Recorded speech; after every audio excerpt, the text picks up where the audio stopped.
بخاری مسلم کے الفاظ ہیں کہ جنت میں ایک درجے والا اپنے سے اوپر والے درجے کو یوں دیکھے گا جیسے تم ستارے دیکھتے ہو، اور وہ فرق ایک نیکی کا ہوگا، ایک نیکی کا، اور یہ درجوں کا فرق۔ یہ تو سر اب ہمیں جب سائنٹسٹ بتا رہے ہیں نا گلیکسیز کی تعداد، اور بتا رہے ہیں جی 2.5 ارب گلیکسیز ہیں، اور ہر گلیکسی میں 300 ارب سے زیادہ سورج اور اس کے ساتھ زمینیں ہیں، تو یہ اللہ نے پورا انتظام کیا ہوا سر۔ اس وقت بھی جتنی کائنات ڈسکور ہو چکی ہے نا، اگر یہی جنتیوں میں بانٹ دی جائے نا تو یہ بھی اس سے بڑی ہے۔ اللہ نے تو کیا کچھ پیدا کر دیا، اسی لیے قرآن حکیم میں آتا ہے نا کہ تمہارے رب کے لشکروں کو کوئی نہیں جانتا اس کے سوا۔ ہم تو یعنی مخلوقات کا احاطہ کر ہی نہیں سکتے جو کچھ اللہ نے پیدا فرما دیا۔ تو اللہ تعالیٰ ہمارا ہے کہ ٹہنیوں والے درخت ہوں گے ان جنتوں کے، فَبِأَيِّ آلَاءِ رَبِّكُمَا تُكَذِّبَانِ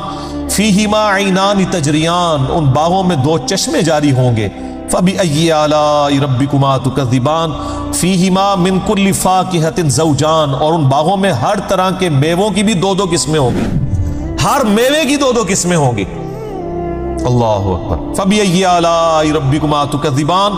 مُتَّكِئِينَ عَلَى فُرُشٍ بَطَائِنُهَا مِنْ اِسْتَبْرَقٍ، جو جنتی ہیں وہ تکیہ لگائے بیٹھے ہوں گے بستروں پر جن کے استر جو ہیں وہ گاڑے ریشم کے ہوں گے۔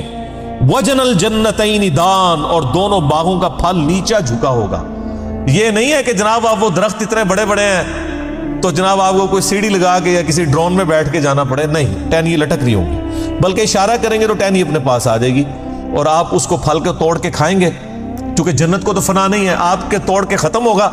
ایک اور وہاں پہ لگ جائے گا۔ جنت میں کوئی چیز ختم نہیں ہونی سر، جتنا مرضی کھاؤ پیو، ختم کوئی چیز نہیں ہونی، جو آپ کھائیں گے نا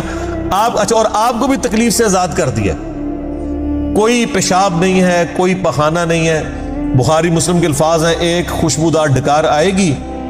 سب کچھ ہضم، اور کوئی قبض والا معاملہ نہیں ہوگا، کوئی پیٹ خراب ہونے والا نہیں ہوگا، وہاں اپنے آپ لذت کے لیے کھائیں گے اور بھوک بھی نہیں ہوگی، بھوک کے بغیر بھی لذت کی وجہ سے آپ کھانا کھائیں گے، اور لذت کی وجہ سے آپ جتنا مرضی، یہاں پہ بھی لوگ بھوک کے بغیر لذت کے لیے کتنا کچھ کھا جاتے ہیں، کہتے ہیں میں تو انہیں کھانا کھا کے آیا، تو رکھو تو پھر 2 پلیٹیں کھا جاتے ہیں، ٹھیک ہے، ادھر بھی اتنے لوگ موجود ہیں، بعض میں جو کچھ بھی بیچاروں کے ساتھ ہوتا رہے تو وہ ایک علیحدہ بات ہے، لیکن وہاں پہ یہ کچھ نہیں ہوگا۔ بخاری مسلم کی یہ تمام احادیث جو جنت کے ٹاپک پہ ہیں،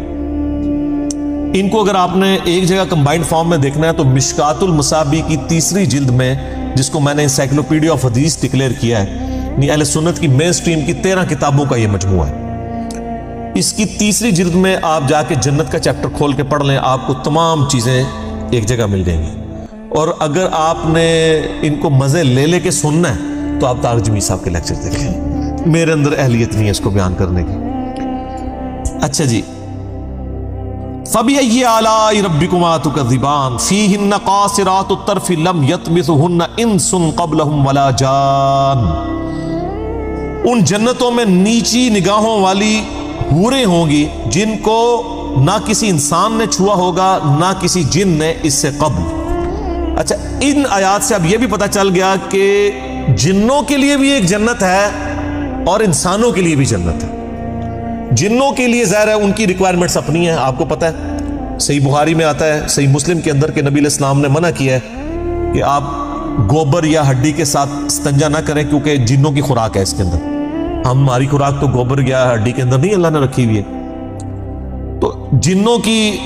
آرائش کا، ان کی جو خواہشات کا سامان الگ سے ہے، ان کی جنت الگ ہے، انسانوں کی جنت الگ ہے، لیکن ان کے لیے اپنی جنیاں ہوں گی، تواڈے سے تواڈیاں جنیاں ہوں گی، ٹھیک ہے، وہاں لیکن جنیاں نہیں ہوں گی، وہاں پہ بڑی شریف قسم کی بیویاں ہوں گی جی۔ فَبِأَيِّ آلَاءِ رَبِّكُمَا تُكَذِّبَانِ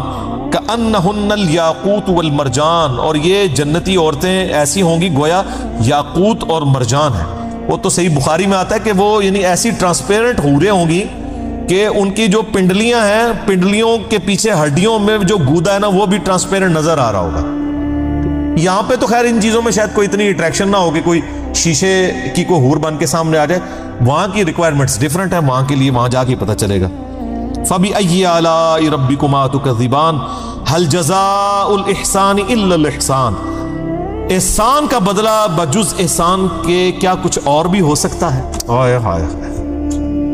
یہ اللہ ہی کا ہی فضل ہے سر. اس آیت کا جو سوز و گداز ہے نا وہ ایک عربی سمجھ سکتا ہے. اللہ تعالیٰ فرماتا ہے کہ جس نے زندگی میرے لیے گزاری, جس نے میرے لیے دنیا میں تکلیفیں اٹھائیں, حلال و حرام کی تمیز کی, روکھی سوکھی کھا لی, میری وجہ سے اسے دنیا میں نمازوں کی مشقت اٹھانی پڑی, روزوں کی مشقت اٹھانی پڑی, جس نے اتنا احسان کیا ہے, اللہ پہ تو نہیں کیا لیکن اللہ تعالیٰ قدردان ہے. اللہ فرماتا ہے جس نے اس طرح کا احسان کیا ہو تو کیا اس کا بدلہ میری طرف سے احسان کے علاوہ کچھ اور ہو سکتا ہے کہ میں بھی اس کے ساتھ ویسے ہی احسان کروں؟ حالانکہ ہم نے اللہ پہ نہیں احسان کیا ہوا, لیکن یہ اللہ تعالیٰ کی قدر شناسی ہے کہ وہ قدر کرتا ہے انسان کہ بتاؤ اس احسان کا, اس نیکوکاری کا بدلہ کیا نیکوکاری کے علاوہ کچھ ہو سکتا ہے؟ جو تم نے نیکوکاری کی تو میں تمہارے ساتھ وہی نیکوکاری کروں گا, یعنی مراد یہ کہ جنت دوں گا. فَبِأَيِّ آلَاءِ رَبِّكُمَا تُكَذِّبَانِ, تو اے جنوں انس کے گروہ تم اپنے رب کی کون کون سی نعمتوں کو جھٹلاؤ گے؟